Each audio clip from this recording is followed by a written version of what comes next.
Hello, and welcome to this edition of Forecasting the Brief. I'm Michael Levitz. And I'm Robin Tully. Today, we're going to be talking about the competitive landscape in content marketing.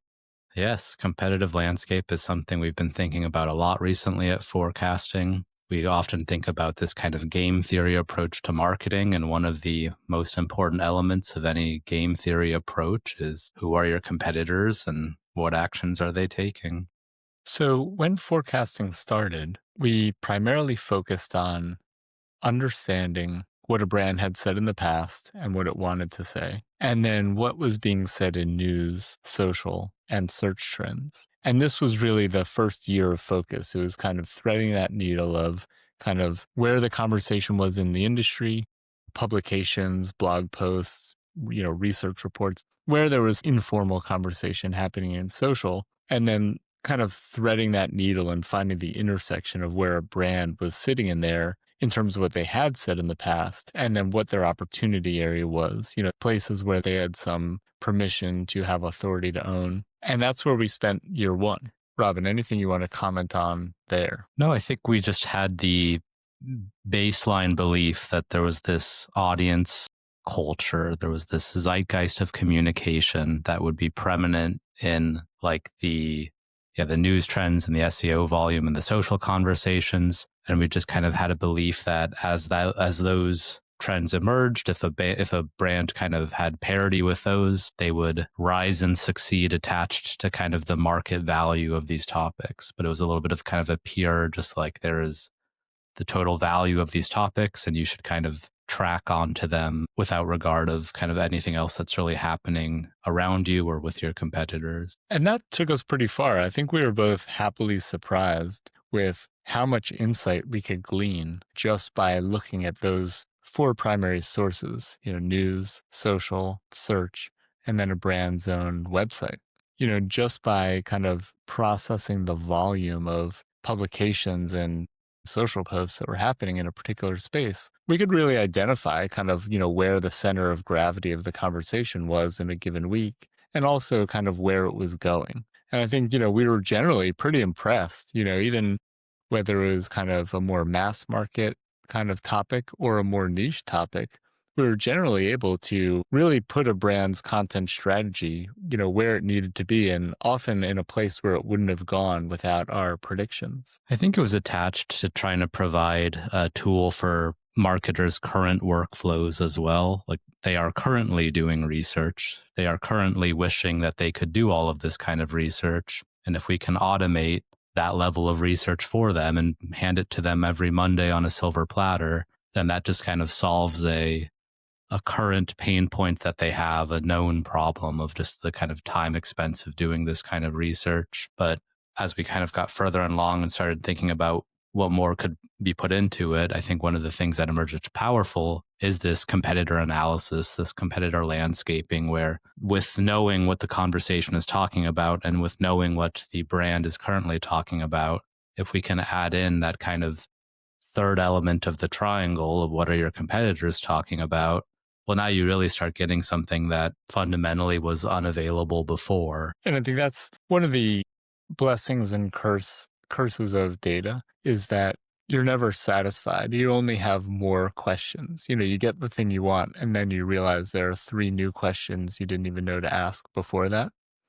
So, once we had kind of sorted through those 4 initial sources, there was this feeling of incompleteness. There was this feeling of, okay, well, we can't really say what your share of voice is on a topic or kind of what your authority is without also having done the exact same thing for your competitors. And I guess that was also an interesting thing that happened. Sometimes we would be on calls with prospects or customers, and they would just say, hey, like, can I run this against my competitor instead of myself? Like, do I have to put my own website in here, or can I just put a competitor's website in there? Yeah, and it ties into the different kind of stages of where a brand is at, or early on, if you might not have a lot of content that you've published today, or if you haven't gotten very far in your marketing journey today, we would talk to people in that position and they would just kind of want to have this index of the competitors, just knowing where to get started optimally. And if you're further along, well, then you are playing this kind of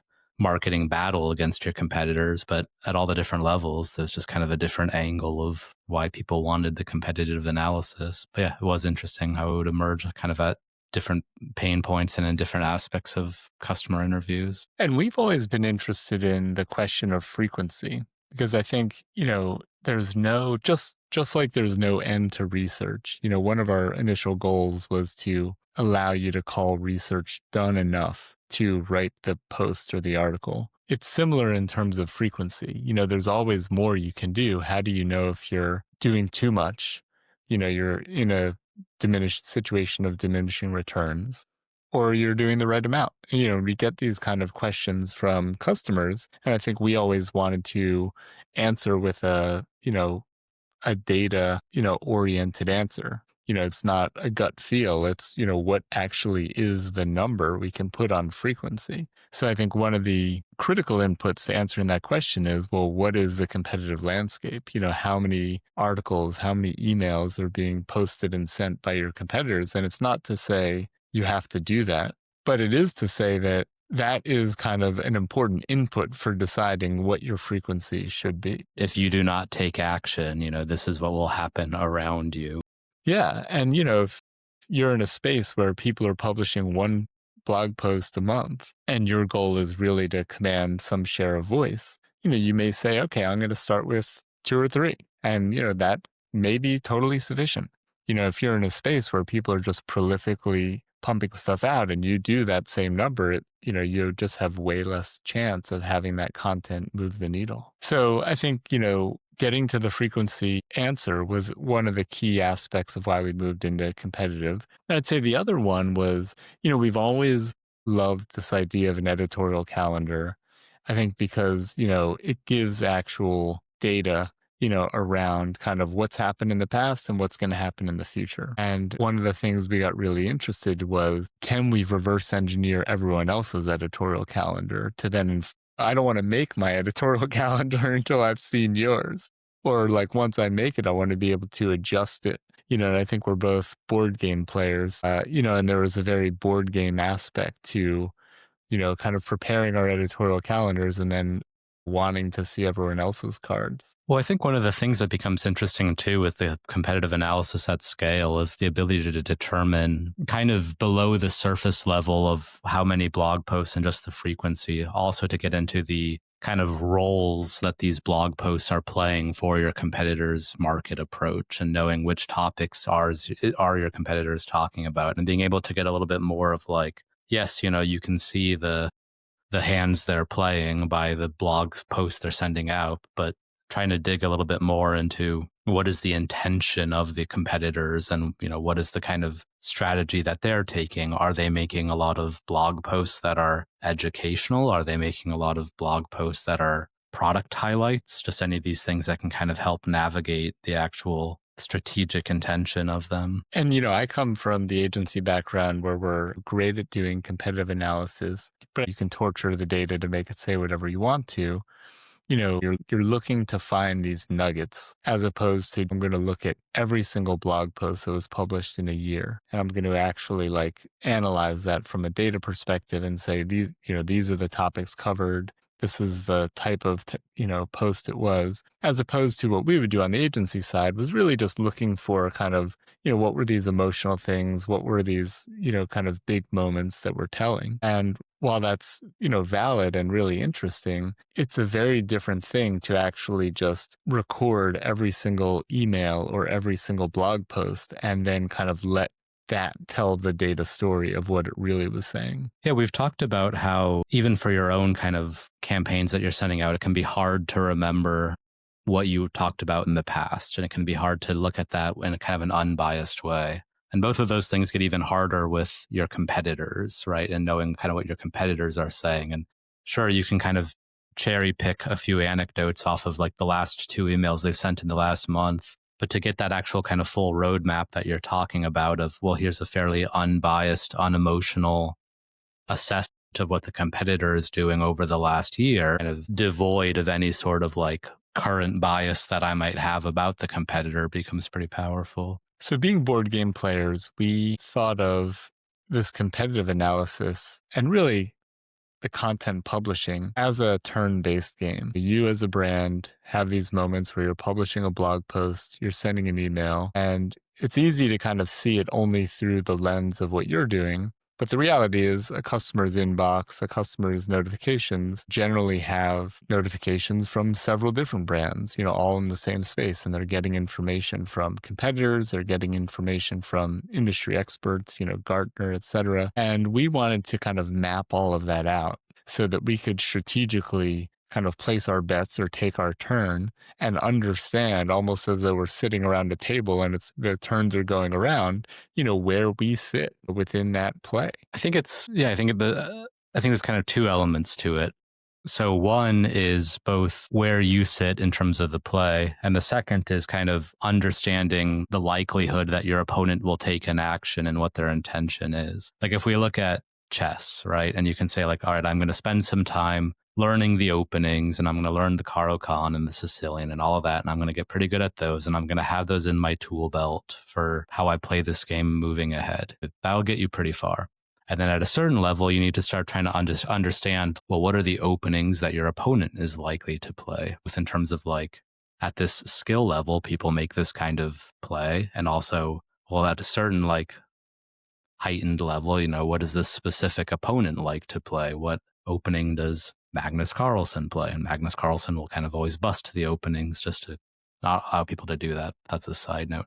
But really what I mean is like, you can look at your industry and kind of try to learn these patterns of people in logistics are using blog posts for this kind of key purpose, and this is the way they are doing that. And those blog posts both thematically are covering these topics, and they're going out on Tuesdays. And having that kind of information becomes pretty massively beneficial for you figuring out, well, do you want to kind of try to ride that trend? Do you want to disrupt it by being earlier? Do you want to play in that if it's already a red sea or not? And then the second part is like, if you have very specific competitors, and we automate that research about figuring out what is the exact competitor that you are most interacting with, most in competition with doing, well, then you have a big leg up in trying to figure out like, how do you actually outcompete them? And if you think they're likely to talk about, if they've only ever talked about topic A, well, topic B can be a whole new opportunity. Or just seeing what their kind of editorial calendar is. There's a lot of strategy there too. And one of the things I like most about this kind of seeing content marketing as a turn-based game is it really sets you up to constantly be learning from your competitors. Generally they are very good at certain things, and they're very good at kind of different things than we are good at. So, it really helps us understand, hey, we have these strengths and weaknesses. They have these strengths and weaknesses. Let's pull in a little bit of what they're doing well into our playbook, or let's be able to kind of know, they're going to do like really good vertical content, and let's make sure that we're able to at least have parity with that. So we're not, kind of blindsided by it, or, customers aren't just going to them for that purpose. So I think, having this competitive analysis and seeing it as a turn-based game kind of forces you out of your bubble. It's easy to kind of get into this idea of like, I'm not going to get distracted by the competition. So it forces you to kind of really just stay in tune and not allow yourself to kind of retreat to the safety of, well, I'm just going to publish great content and hopefully people like it. Yeah, I mean, I think when we've been talking to prospects and clients, just the confidence and kind of comfort you can gain knowing like, all right, here's the set of actions that people are taking, and I can kind of keep track with it, or I can disrupt it in this way. But there's a lot more of that confidence of just knowing, here's the rules of the game that I'm playing, and here's the current status of the board, rather than just having this kind of total blind, like, where do I even get started? And I think that's the other piece of competitive. It's really exhausting and boring, work to really just constantly ingest all of that stuff. And I think as a result, people naturally just stop doing it. Maybe it becomes like a quarterly thing. It's also something that, you've been in your job, let's say 5 years, you've done, for me, you've done like the diaper competitive audit, every quarter for 5 years. At a certain point, you're like, I think I got this, I know what's going on. And that's a real risk, because that's our kind of ego saying that we think the competitive landscape is stagnant when actually, of course it's not. So I think it's one of these tasks that's really, ripe for automation for one reason, because it's just hard to do all the time. And for the other reason, it's really easy to bring like that bias of, you remember a particular article or you're just gravitating to something that catches your eye, whereas actually the full set of data tells a different story. All right. So then we started, pretty humbly. We started kind of just recording, identifying a set of competitors and really just recording, every single blog post that they had published with timestamps and, labeling it. And then every single marketing email that they had sent as well. And same deal, just, putting a timestamp, putting multiple labels on it and starting to understand, kind of what their editorial calendar is, how often are they sending things? What are the kind of topics? Is there, we love Accessory Tuesday, are they doing like an Accessory Tuesday? Can we predict exactly which topics they're going to talk about? And I think over time, most brands are using an editorial calendar. You can actually start to predict, kind of when they're going to send something or publish something and, with some likelihood, what they're going to be talking about. Yeah, trying to map out what they're likely to be talking about, I find to be one of the really interesting and unique parts. And one of the things that I think comes out of it is it doesn't even really need to be the most fine-grained prediction of this is the exact thing they're going to be talking about. I think just finding out the structure of what they're trying to talk about, the kind of key goal. Are they talking about promoting a specific product? Are they talking about kind of promoting the brand's vision and image and all of that really can get you a fair bit of a kind of relevant context to make actions based off of. So depends on the number of competitors that you have and kind of the information you want to get about each of them. But one of the things that does become pretty interesting is just how like kind of simple things that we're labeling at scale actually become very powerful, and being able to figure out, all right, 7 of my competitors out of 9 known competitors are all following this same rough pattern of Accessory Tuesday or not. I think one of the interesting things for me was, we stress over creating great content, and all the competitors are doing the same thing and they're diligently creating great stuff. So, as you analyze this content, there's just really great insights in there. Brands are really putting kind of their best foot forward in that stuff. Often very few people are seeing it or reading it. And the quality of the signal in those posts and those emails is just really high. They're doing a great job at kind of distilling what they have learned and what they've kind of read recently to kind of help their customers, understand the space. You collect all of that stuff. It really, gives you a really interesting map of the landscape. It really allows you to help kind of find out where you play in the landscape too. One of the things that's been pretty interesting for people is to see, all right, here's the competitor landscape and here's where I am in it. Like the competitors are publishing 5 blog posts a month and you're publishing 2. And like there's a large number of meetings where you'll be talking about, to your boss and your marketing team and whoever, like, oh, this is all the reasons why we're publishing X number of blog posts a month or sending X number of campaigns. But to just get the kind of just the numbers of frequency and topics for you against the competitors is kind of it's unbiased. It's just the facts. One other thing that you see in this that is shocking to see, but we all know it, is the consistency and lack of consistency. You'll see brands publish, 5 blog posts a month, and then there'll be 3 months where they haven't published anything. You see these emails come out, and there will be these, just windows where, they went dark for a while and then they come back. And I think that consistency piece is so kind of overlooked at just how hard it is to maintain these things, and like, just the level of kind of team staffing you need, documentation, commitment, to really do these things in a kind of regimen day after day, week after week, month after month. It is not easy. And you see brands try it and fall off, and you see other ones that actually are kind of committed to it and pull it off. Let's do one last thing on this. Let's say, so Robin, when we did our first analysis of competitive email and blogs, What was the most surprising thing that you found in the data? I think it is these kind of undercurring trends that we keep mentioning where like, competitor A is voicing something in this style and competitor B is voicing something in this style. But we have the ability to say like beneath just the veneer of exactly how the thing is being voiced, both of these competitors are talking about this trend, this idea, and we can figure out, how this trend is both represented in your own first party content and in these other kind of external signals that we're looking at. So just, I think it is that ability to just say like, here's kind of the core actions and the core topics that are being taken, and they have different like, costumes on top of them. But at the end of the day, there's just a certain amount of kind of finite calculated actions that people are taking. I think for me, one of the most interesting things was how often we all forget about the audience. We feel so much pressure to be intelligent, to put the brand in a great light. And when you just look at the list of all of the content that's been published, it so often lacks what the audience really cares about. We're often seeing that next to, an analysis of, let's say, social, where we see exactly what they're caring about.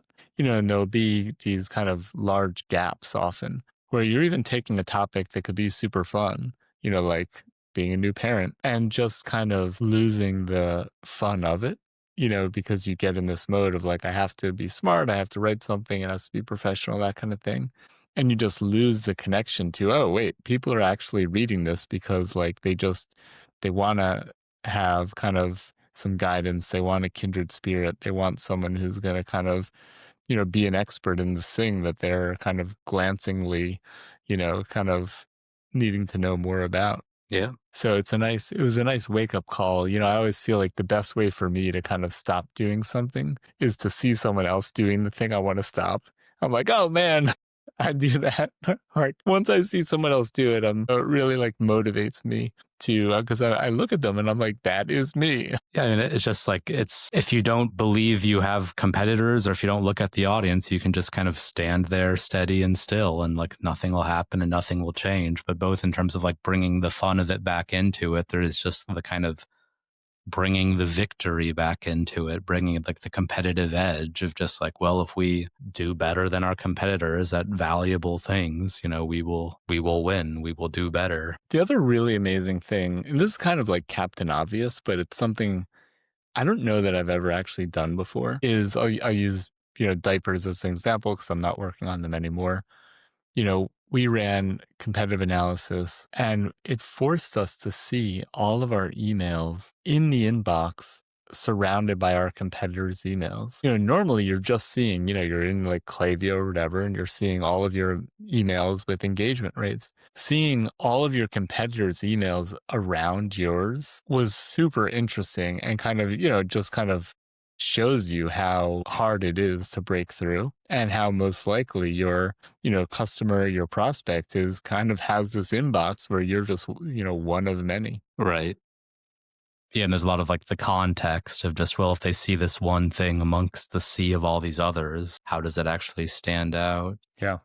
Yeah. And it, just kind of makes you see the, kind of see the inbox or see the, you know, search, through the eyes of your customer. When you actually see it, you're the amazing thing that you worked so hard on just being like a row, Yeah. it's surrounded by a sea of other amazing writers and brands that are like competing really hard for the exact same thing. It's just a wake up call. Yeah. Here's the preview text. Here's the subject lines of these other emails. So you were very proud of the actual like body of the email and the promotion you included in the email. But oh, look at the actual subject lines. And if you got beat by those, they might not even see your great content. So the next thing we wanted to talk about was the role of content in automation. We started out really focusing on, batch and blast, what is being talked about in the newsletter, what's being talked about in these kind of, subscriber wide communication.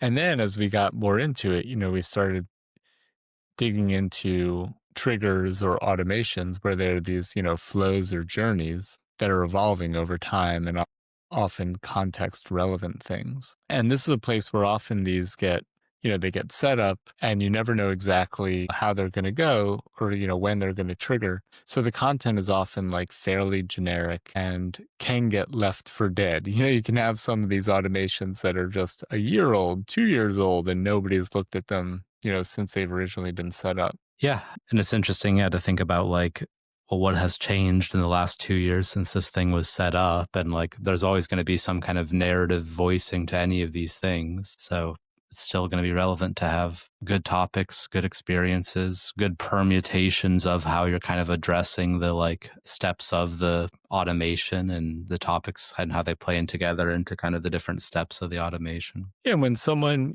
sets off one of these flows, how do we kind of have a core template that lets it run? Because people are busy. We can't, mire, these teams and having to update all these flows all the time. It kind of undermines the value of it. But then also, how do we still inject them with some trending topics or, relevant content that's timely right now? In your experience, like, what do you think is kind of the average difference in like how valuable these automations are versus the kind of batch and blast sends? Massively important. Yeah, I mean, when you're in like your Klaviyo dashboard, they'll break it out for you, and it's really shocking. It's because they're just running. You've set them up and they're running, so it's easy to not think about them. And you're putting a ton of investment and time into things like newsletters. This is real, behavioral kind of context relevant communications, cart abandonment, opting into a certain event, let's say, or, welcome flows. And yeah, they often are kind of what I call like zombie flows where, there could be a broken image in a flow for 6 months and nobody notices, because you're not Right. as a brand, you're not getting the welcome flow anymore. And someone will all of a sudden like do you a solid and email you that, hey, your welcome flow has a broken image. And you're just like, oh my God, how long has that been there?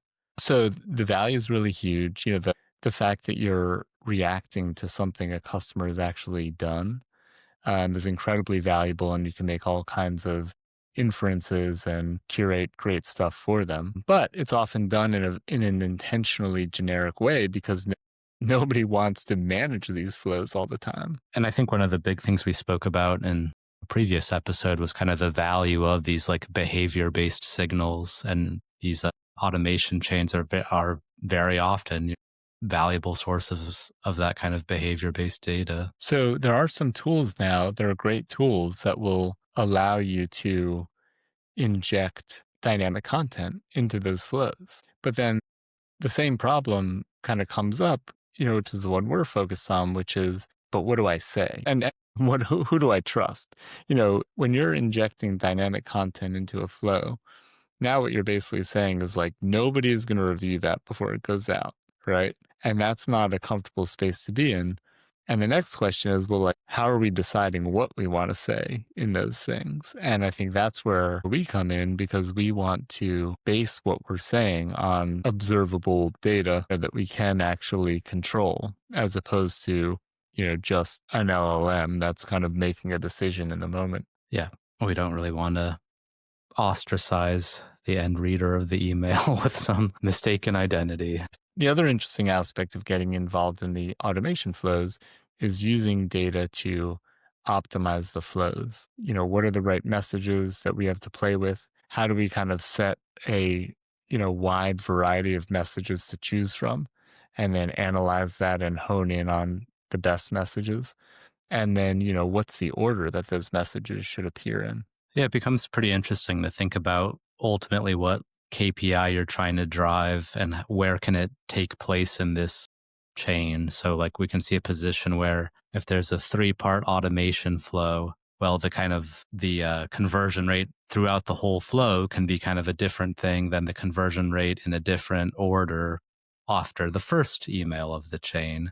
So there's some of these kinds of interesting like balanced equations of like, well, are we only concerned with the conversion rate after 6 months of this welcome flow with the emails all spaced out? Or do we want to kind of maximize that first play because maybe we'll lose some people after, like after the hypothetical 6 months, we might not have as many people, but the people we have, we've now had them for 5 months as users or customers. And, the LTV for that is some number. So it does become kind of interesting to see about how all the different kind of KPIs shake out across different permutations and trying to determine like which of these kind of permutation chains ends up actually having the ultimate value add for your brand. And I think, one thing we've talked about frequently on this show is basically not creating a lot more work. Email marketers are super busy and they're stretched across a lot of different things. It's very easy to set up, personalization and segmentation and automation that's just not possible. So I think, one thing we've noticed is that there is generally a kind of Pareto principle with these things where you can let, you know, 80% of your flows just operate exactly as they always have and find the 20% that are really kind of the most important, the most effective, and just focus on those and really, optimize those to be as best as they can be. After a year of work recommending the best message for a brand to send in a particular week, we basically decided to pull back and say, okay, that's only going to get you so far. We had to kind of take our own self-imposed blinders off and say, okay, we intentionally just focused on one job and, had to accomplish that. Otherwise, we wouldn't do anything. Now that we're there, let's take a broader view of what's going on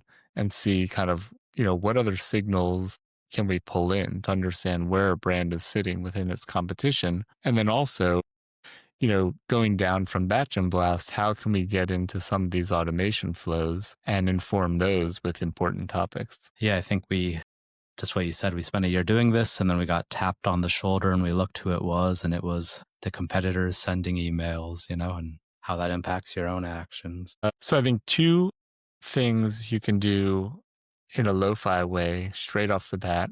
These are a little time consuming, but everybody knows these already, but it's good to kind of eat your vegetables again. So number one is just, set up your email trackers and, log all the emails that you can from your industry and your competitors. And then same from a blog perspective, just, take some time every week or every month and just not just kind of scan the blogs, because that doesn't give you that kind of data story that you need, but actually log them, in a spreadsheet. And at that point, you can really start to draw some interesting trends and conclusions. Yeah, and I think it becomes very important to kind of try to balance the two different visions you have here, where one is like, I stand on this side of the line and my competitor stands on this side of the line and we're going to battle over this thing. But one of the things that I do think becomes very powerful with this level of competitor tracking is looking at the battlefield from above and just kind of understanding the landscape of what's happening. And I think that's a bunch of these things where like kind of looking at it from above, looking at yourself as like a third party and the competitor as a third party really can help just kind of surface some of these like implicit biases you may have had. You'll learn a lot just from looking at that kind of battlefield. So thank you for hanging with us this week. We will be back next week. Thank you.